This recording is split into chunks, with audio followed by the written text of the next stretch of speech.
Hola a todos, muy buenos días, aquí presentándolos de nuevo en nuestro canal de Baby Steps. Y bueno, hoy estoy con Erika Ochoa, es nutrióloga, ella trabaja en el ABC de Santa Fe y está aquí para hablarnos sobre los mitos y realidades del dulce, del azúcar y todo lo que conlleva todo esto del azúcar.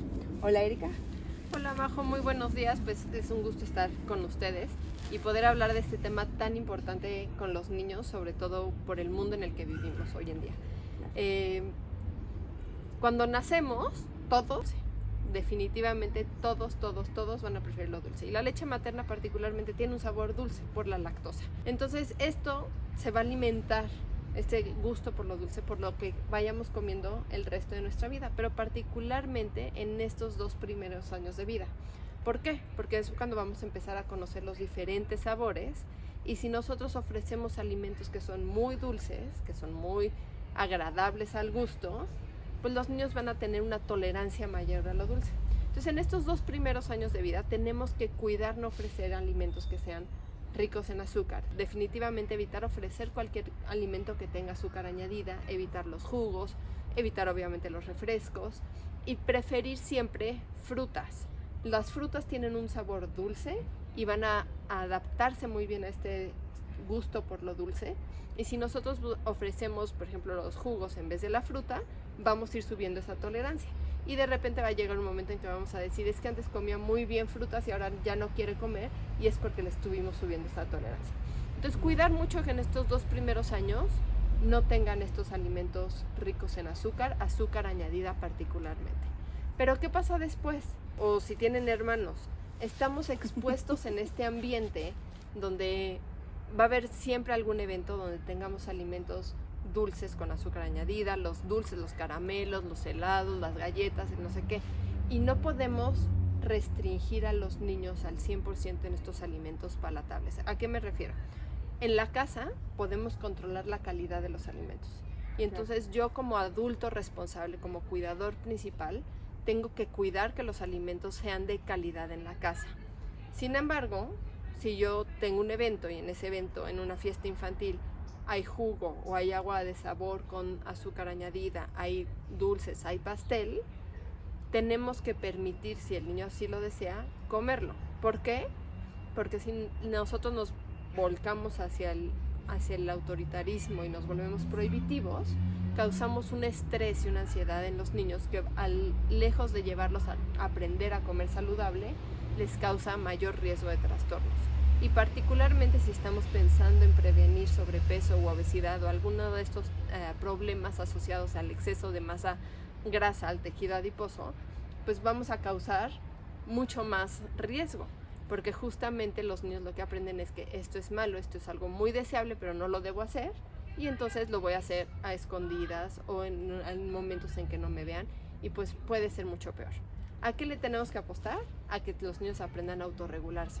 Entonces, si yo tengo estos eventos con una frecuencia mucho mayor a la que deberían ser, vamos a suponer 3 fiestas infantiles a la semana, la reunión familiar con bebidas azucaradas, el pastel, no sé qué, tenemos que enseñarles a autorregularse y entonces darles opciones. Hay piñata con dulces y hay pastel. ¿Qué prefieres? Elige uno.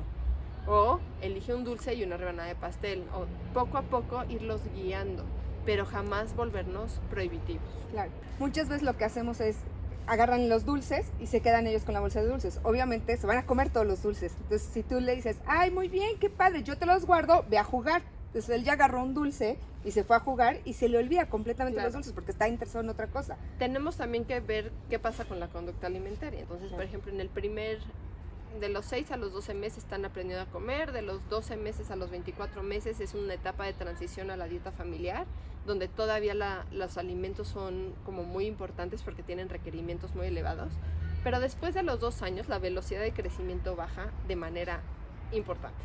Y entonces al bajar eso, el apetito de los niños también baja. A los 2 años ya son niños que pueden caminar, correr, algunos ya están brincando y tienen mucha más actividad social. Entonces en ese momento el juego comienza a ser más importante que los alimentos.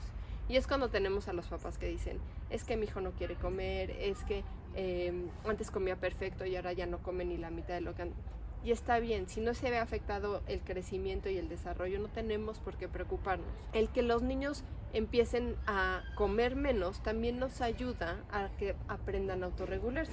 Y entonces esa idea de, aquí está tu bolsa de dulces, agarra y sigue jugando, se llevó uno y ya. Y si realmente tiene hambre, antojo o este gusto, y que es totalmente válido, va a regresar por otro, pero ya no se sentó en una esquina a acabarse todos los dulces.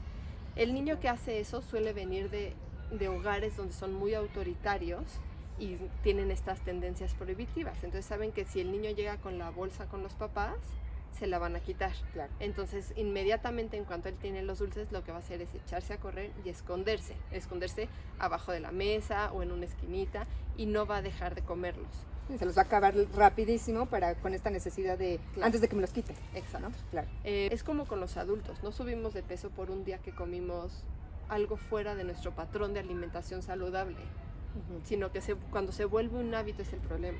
Entonces busquemos que realmente sean eventos eventuales y que en la casa tengamos lo más saludable posible. Y entonces ya sé que cuando voy a ir a la fiesta o cuando está con el amigo fulano, lo que sea, y va a haber de esos alimentos, no me preocupa porque sé que en la casa siempre está comiendo saludable y sé que está comiendo de la mejor manera que yo le puedo ofrecer. Cuando prohibimos tanto, a la larga, ¿qué puede hacer?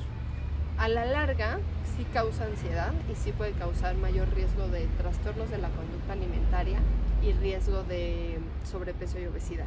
Justamente venía escuchando un podcast de salud en todas las tallas y que hablamos de la aceptación de cómo son nuestros cuerpos y que tenemos que cuidarnos más allá del número del peso. Y mucho de esto empieza desde muy chiquitas. Entonces las personas que están estudiando sobre este tema hicieron una pregunta, no es una investigación formal, pero fue muy en redes sociales donde tienen más de 35,000 seguidores. Y entonces la pregunta que lanzaron fue, ¿a qué edad te dijeron por primera vez que hicieras dieta? Número 1, la mayoría que contestó fueron mujeres. Y número 2, el 90% contestaba que había sido una mamá, una abuela, una tía, alguien muy cercano a ellos. Y 3, ocurrió en algún momento entre los 4 y los 12 años. 4 años. Entonces, entre más temprano empiecen a ocurrir estas cosas, el riesgo de trastornos de la conducta alimentaria, anorexia, bulimia, trastorno obsesivo-compulsivo de la alimentación, atracones, etcétera, van a ocurrir mucho antes. Claro. Entonces, tenemos que tener mucho cuidado en cómo nos referimos con los niños sobre su cuerpo y sobre sus hábitos de alimentación. También tenemos que entender que los niños tienen un paladar diferente. Está demostrado que a los niños les gusta más lo dulce porque para ellos sabe diferente a como a nosotros como adultos nos sabe lo dulce. Claro. Entonces intenten recordar sus épocas de niños, sus épocas de adolescente, donde estas cosas dulces eran súper atractivas y a lo mejor ahorita siguen siendo, pero lo podemos controlar un poco más o ya no nos llama tanto la atención. Sí. Y es justamente porque es una hipótesis. Se cree que en estos periodos de crecimiento acelerado como la niñez, la adolescencia, necesitamos más energía y evolutivamente era de donde obteníamos esa energía y por eso tenemos ese gusto mayor por lo dulce en esta época. Y más o menos alrededor de los 17, 18, el paladar del adolescente se va volviendo como el paladar del adulto, donde ya no está creciendo. De ahí viene pues, justamente esta hipótesis. Entonces dejemos a los niños ser niños. Y con esto no quiero decir compren la bolsa de dulces todos los días y tengan en su casa, o que no les importe si comen pura porquería todos los días, no, o compren el cereal con azúcar añadida con más azúcar añadida que puedan, no, lo que quiero decir es, busquen que en su casa tengan los alimentos de mejor calidad, sí busquen alimentos que tengan la menor cantidad de azúcar añadida, que en cada tiempo de comida haya verduras y frutas, que sea una dieta completa, que incluya un alimento de cada grupo, que sea variada, etc. Y dejen estos alimentos como eventuales. Los jugos, los refrescos, o el agua saborizada con azúcar, para la fiesta, para el evento social, que ocurra una vez a la semana, o una vez cada 15 días, o si soy muy positiva, una vez al mes. Dejemos pasteles, pan dulce, para celebraciones que realmente lo ameriten. El cumpleaños, el rosca de Reyes, Día de Muertos, realmente que sean momentos únicos y no que sea el hábito diario. Claro. Y también creo que es importante, como papás, somos los guías. Claro. Entonces a lo mejor, ay, es pastel y entonces le das una rebanada de pastel de un adulto, ¿no? Pues al final también creo que es importante esto de la porción, ¿no? Pues es un niño, ten tu pastel, ya lo probaste, vete a jugar, vete a divertir. Si está ahí con la ansiedad va a seguir queriendo comer más pastel, ¿no? Claro. Entonces, y si yo le sirvo un cacho grande se lo va a acabar, porque como dices, ¿no? Le encanta el dulce. Entonces, Nosotros somos guías y somos modelos. Entonces Claro. también se ha descrito que cuando un papá o ambos papás tienen sobrepeso o obesidad, pues esto no es que los niños lo hereden, sino que lo aprenden. Es una cuestión más ambiental. Nosotros le llamamos epigenética. Los genes te predisponen, pero el ambiente va a ser mucho más fuerte. Entonces, no me importa que yo pueda tener los genes directamente hacia sobrepeso, si mi medio ambiente es de actividad física, de alimentación saludable, difícilmente lo voy a desarrollar. Y viceversa. Si yo no tengo los genes, pero mi ambiente es muy obesogénico, pues voy a incrementar el riesgo. Entonces, partamos desde nosotros somos el ejemplo, y si yo quiero que mi hijo coma saludable, yo tengo que comer saludable. claro. Moderar mis porciones le van a enseñar también a él moderar sus porciones, autorregularse. Y lo que hablas de las porciones, justamente en esta edad donde dicen es que no está comiendo lo suficientes cuando llegan. Es que antes se comía una porción de producto de origen animal, un bistec, pollo, pescado, del tamaño de mi mano. No, los niños no necesitan esa cantidad de proteína y no tenemos que esperar que coman lo que un adulto. Entonces busquemos que ellos aprendan también a autorregularse. Hasta los 5 años los niños son en general muy capaces de decir tengo hambre y ya estoy satisfecho. Y cuando dicen ya no quiero comer, de verdad es que ya no tienen el apetito. Entonces aprendamos a respetar sus señales de hambre y saciedad, porque a largo plazo van a aprender a regularse mucho mejor. Sí, si tú no las respetas, ellos tampoco la van a respetar a la larga. Ahora, si yo sirvo porciones mucho más grandes, el niño puede aprender 2 cosas. Uno, que me tengo que acabar esto y entonces voy a hacer mi mejor esfuerzo para acabármelo. O 2, esto me abruma demasiado y yo ya no quiero comer nada. Y entonces empieza a empeorar el problema de rechazo a los alimentos. Claro. Entonces busquemos realmente que sean en platos adecuados a ellos, con cubiertos adecuados a los niños y porciones adecuadas a los niños. Entonces, retomando la rebanada del pastel, si para nosotros una rebanada adecuada tendría que ser más o menos de 2 dedos, pues para ellos quizá hacer esa rebanada y partirla a la mitad. Entonces, mediar con ellos un poco qué tanto está bien y nosotros ser el ejemplo. Sí, hasta dónde, ¿no? Hasta dónde poder. Muchísimas gracias. ¿Algo más que agregar? ¿Algo más que quieras comentarles a los papás? No, pues un placer estar con ustedes y cualquier duda siempre estoy a su disposición. Yo feliz de poder platicar con ustedes. Vamos a poner el teléfono de Erika, ahí va a salir, y cualquier duda pueden contactarla, Erika en el ABC de Santa Fe.